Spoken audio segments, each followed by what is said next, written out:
5 ways to screw up your job interview.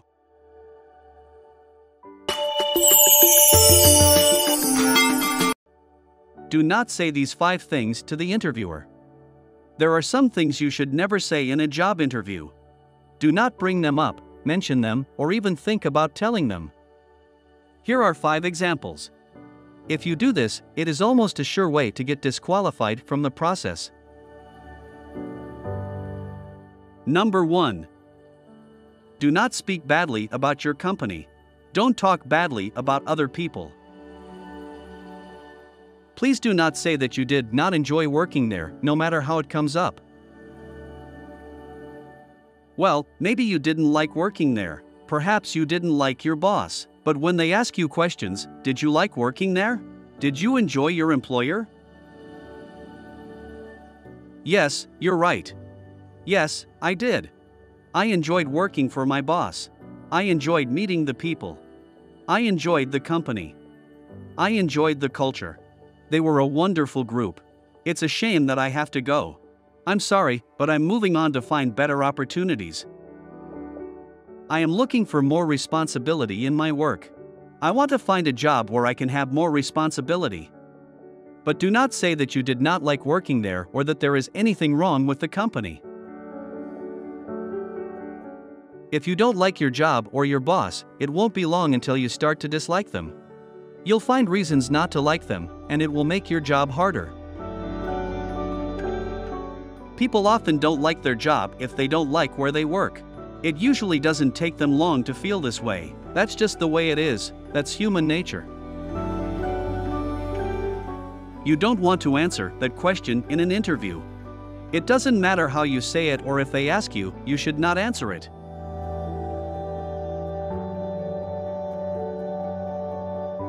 Well, I wouldn't say I like working there anymore. You enjoy working there, and you want the people. Otherwise, you will get a bad reputation. You are labeled as cancerous when you talk badly about other people or your company. And companies fire people like that. We know that people are not like that.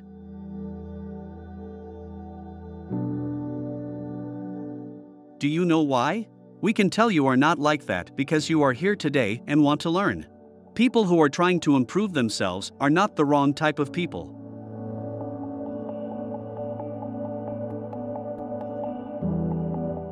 Some people might not have liked their company for a genuine reason.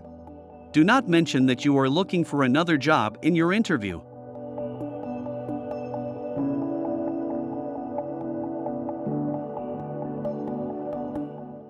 Subscribe now and press the bell icon.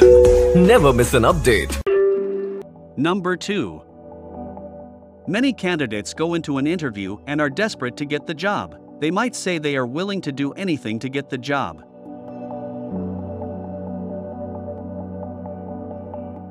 Desperate people will do anything for a job. This includes people who are not currently employed and have been out of work for a long time.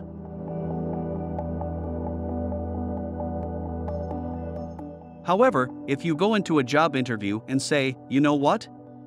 I am willing to do anything." If you give in too quickly, it will look like you are desperate, which will not help you when trying to sell your home. When you go to the interview, you should focus on what you have to offer and how excited you are to do the job. You want the interviewer to know that you will be a valuable member of their team.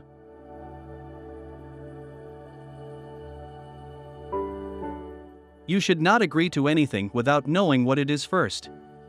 I will do it. I will sweep the floors. I don't care. Now, you want to go there specifically, tell them what you want to do. You need to stay strong and believe in your values. It would help if you stayed strong in your beliefs and what you want to do.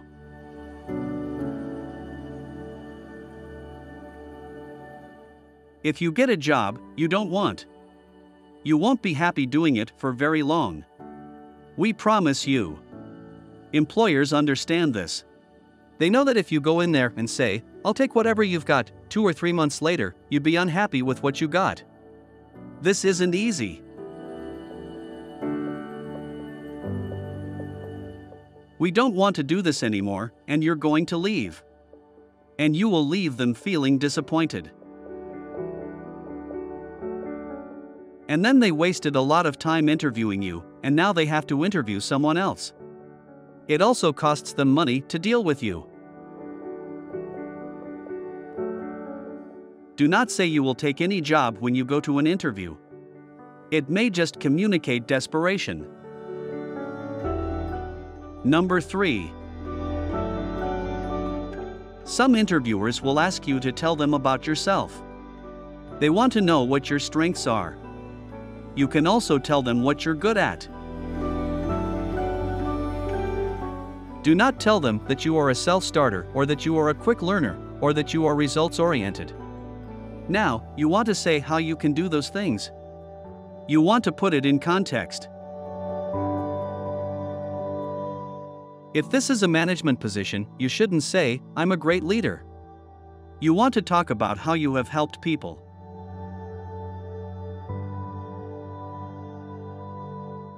You're looking to talk about organizations of people, such as the teams you've established and brought together to work on particular projects.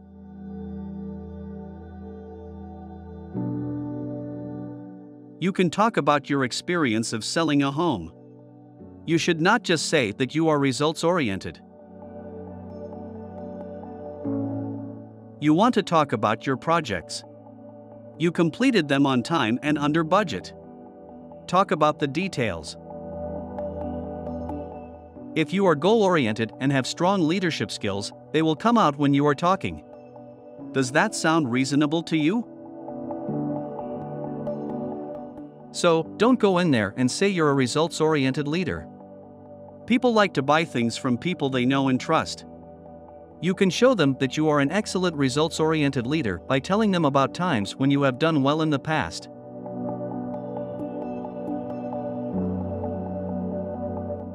After the fact, people might call you a specific name. Do you understand?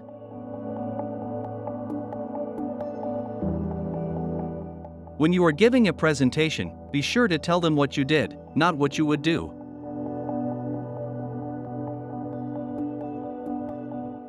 Number 4. When someone asks you a question, it is best to answer them. For example, if they ask you if you know how to do something, you can say that you do or don't. Don't tell them that you don't know how. Just tell them that you will try to find out for them. Do not tell any interviewer that you do not know how to do that, have never seen that, or you have no idea. Telling someone their house is ugly is not an excellent way to make them want to buy it.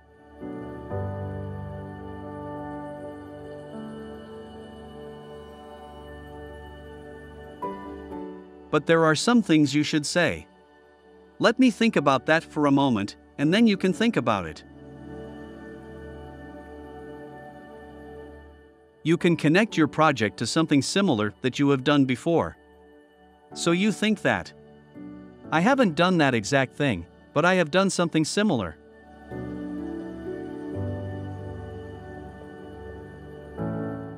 This will show them that you understand what they are talking about to some degree. If you don't understand the question, that can signify that you are not a good fit for the job. And the competency question is probably going to be the most critical. Competency questions are the most critical kind of questions on the test. If you miss 1 or 2 questions on the competency test, that might be it. That could be embarrassing in the interview. You could be finished if you answered 2 more questions. You might be able to get away with it, but it depends. It depends on how important the question is. Competency questions test a lot of essential skills. If you don't know a lot of the basics about what you do, it means you don't know much about it. So, never tell them that you don't know. Instead, tell them you will find out and get back to them. Always try to get as close to the truth as possible, fill in the blanks for them. And maybe you need to take a step back and ask yourself, you know what? Can I think about that for a minute?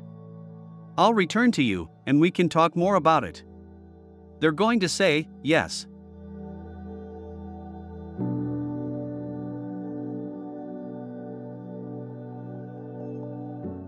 If you use the lifeline technique too often, it won't work anymore. You can only use it a few times.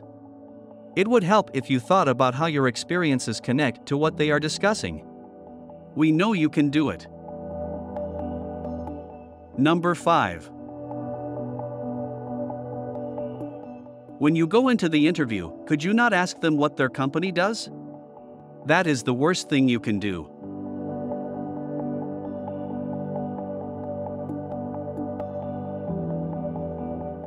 You didn't do any research or prepare yourself before talking to this company, their division, the department, or any of their projects. Could you not ask them what their job is? If anything, you should already know that if you want more information about anything they're doing, ask them. But don't go in there thinking, well, what you guys do around here is interesting.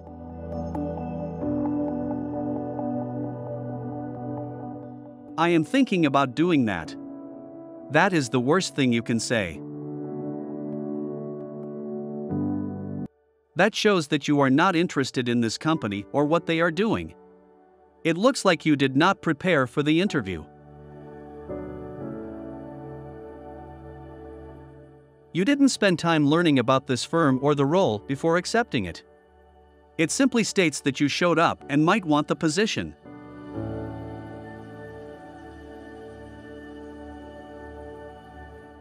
It's not that simple. That isn't how it works in the real world. There are a lot of hungry job seekers out there looking for these jobs, and they will beat you 10 times over.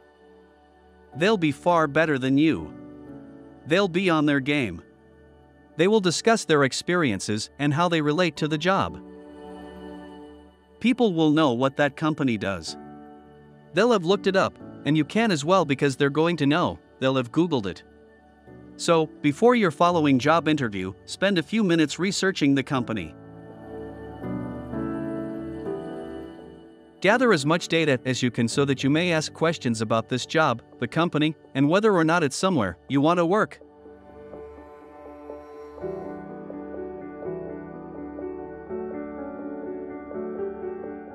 That's definitely what a job interview is all about when you think about it. You're chatting with them and also asking them questions. You're asking them if they'd be interested in working for you. The purpose of an interview is to persuade the interviewer that you are an excellent fit for the job. All right, guys, good luck with your following interview.